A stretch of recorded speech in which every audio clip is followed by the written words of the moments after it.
So now we know that the first method to express the function is the y method, where y equals x times 2 is an example for this question. Let's look at the second way. The second way is the f method.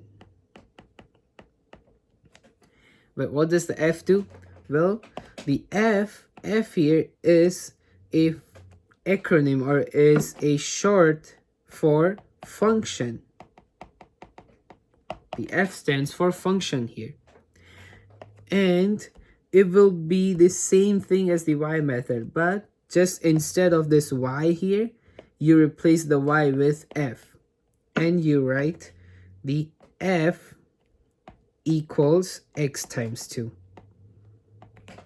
Or if I say it in sentence, it will be the function is, since this f stands for function, the function will be input, which is my x, times 2.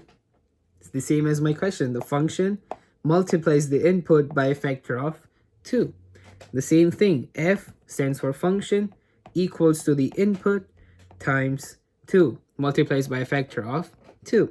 So that's the second way of expressing a function. I can do the same things here. I can imagine, or I can put any values of x. Let's say I put x equals 1. Therefore, my function, or my f, will be equal to, instead of x times 2, will be 1 times 2. And my f will be 2 at x equals 1. For, let's say we say x equals 300. For 300, my f will be, instead of x times 2, now it will be 300 times 2. And my f will be 600 at x equals 300. And I can put any values of x here, and I will be getting a corresponding f, or my function value at that x.